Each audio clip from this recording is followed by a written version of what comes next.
যে খবরে এই মুহূর্তে নজর রাখবো, আপনারা জানেন যে খেলার দিকে আমাদের সকাল থেকেই নজর ছিল এবং এজবেস্টনে ভারতের ইতিহাস রচনা, শুভমান গিলের ভারত, নয়া ভারত, আর সেই ভারতের ইতিহাস রচনা এমনটাই বলা যাচ্ছে যে ইংল্যান্ড ৩৩৬ রানে হার, এমনটাই জানা যাচ্ছে। এজবেস্টনে অবশেষে ভারতের স্বপ্ন পূরণ। দ্বিতীয় টেস্টে ইংল্যান্ডকে ৩৩৬ রানে হারিয়ে শুভমান গিলের নেতৃত্বাধীন ভারতীয় দল গড়ে ফেলল ইতিহাস।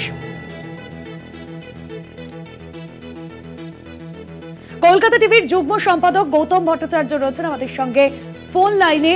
গৌতম দা, এজবেস্টনে অবশেষে ভারতের স্বপ্ন পূরণ। ৫৮ বছরের যে আমরা দেখেছি, ৫৮ বছরের পর রেকর্ড বলা যেতে পারে ভারতের কাছে, কারণ একদিকে এই ম্যাচ যেরকম সমতা ফেরানোই নয়, অন্যদিকে এই এজবেস্টনে ইতিহাস গড়ল শুভমান গিলের ভারত। কিভাবে ব্যাখ্যা করবেন আজকের ম্যাচকে?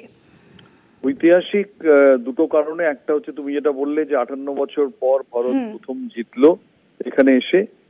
১৯৬৭ থেকে এখানে টেস্ট ম্যাচ খেলছে, কোনোদিন জিততে পারেনি। এজবেস্টন যদিও এই মাঠে চ্যাম্পিয়ন্স ট্রফির ফাইনাল জিতেছিল মহেন্দ্র সিং ধোনির অধিনায়কত্বে, কিন্তু টেস্ট ম্যাচ কখনো জেতেনি। তাই টেস্টে এই মাঠটা ভারতের কাছে অপয়া ছিল। আজকে থেকে সেই অপবাদটা ঘুচে গেল। নাম্বার 2, যে টিমটাকে কেউ ধর্তব্যের মধ্যে নেয়নি, যারা প্রথম টেস্ট হেরে এখানে 0-2 এবং ইভেন্চুয়ালি সিরিজে পিছিয়ে পড়বে বলে সবাই ভাবছিল, তারা যেরকম একটা রিমার্কেবল জিতলো এটা ভাবাই যায় না।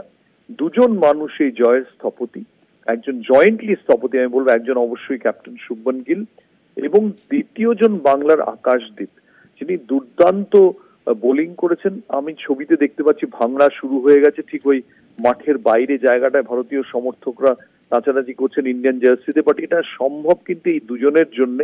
এবং তাই শেষ সিকোয়েন্সটাও খুব প্রতীকী যে আকাশদীপের বলে ক্যাচ উঠলো আর ক্যাচটা ধরলেন শুভমান গিল। আমি বলবো যে ইতিহাস তৈরি হয় অনেক সব আকস্মিক ঘটনার ভিত্তিতে। আজকেরটা তাই ছিল, মোহাম্মদ সিরাজের ক্যাচ, আকাশদীপের দুর্দান্ত বোলিং, থ্রু আউট শুভমান গিলের ভালো ব্যাটিং, আজকে ভালো অধিনায়কত্ব, সব মিলিয়ে ভারত একটা যুব শক্তিতে একটা ইতিহাস হলো, আর বাংলা তার একটা বড় শরিক রইল। এটাই সবচেয়ে বড় পাওনা। একদমই গৌতম দা, এবং যেখানে অধিনায়ক এত ভালো পারফরমেন্স করেন সেখানে দলের অন্যান্য সদস্যরা তাকে দেখেই যে এগোবে এটা তো বলার অপেক্ষা রাখেন, এবং সেক্ষেত্রে দাঁড়িয়ে দলের অন্যান্য যারা সদস্যরা তারাও কিন্তু ব্যাটে বলে তাদের দুর্ধর্ষ পারফরমেন্সের নজির রাখলেন। আমি তো বললামই তোমায়, প্রথম জন হচ্ছেন মোহাম্মদ সিরাজ, ফার্স্ট ইনিংসে দুরন্ত বোলিং, 6 উইকেট, এবং এই ক্যাচটা যেটা একনাথ সোলকারকে মনে করে দেয় আজকে, যেটা শেষ থেকে 9th উইকেট যে তার ক্যাচে এলো ওই ক্যাচটা। এবং তার সঙ্গে অবশ্যই দ্বিতীয় লোক ঋষভ পান্ত, KL রাহুল ভালো ব্যাট করেছেন এখানে, কিন্তু আকাশদীপ, আমি বলবো যে আকাশদীপ এই টেস্ট ম্যাচ থেকে ভারতীয় ক্রিকেটের মানচিত্রে উঠে এলেন। যেখানে ড্রেসিং রুমে জসপ্রীত বুমরা বসে আছেন, যেখানে লন্ডনে বাড়িতে বিরাট কোহলি বসে আছেন, মুম্বাইতে রোহিত শর্মা বসে আছেন, সেখানে এই নতুন টিমটা কোচ গৌতম গম্ভীরের কোচিং এ বিরাট একটা ম্যাচ জিতলো এবং ভারতীয় ক্রিকেটে আবার বলছি ইতিহাস তৈরি করলো। ইতিহাস এখন কোন বাকি নিয়ে যায় ভারতীয় ক্রিকেটকে, সেটা আমরা খুব কৌতূহলের সঙ্গে লক্ষ্য করব। অনেক ধন্যবাদ জানাবো আপনাকে গৌতম দা।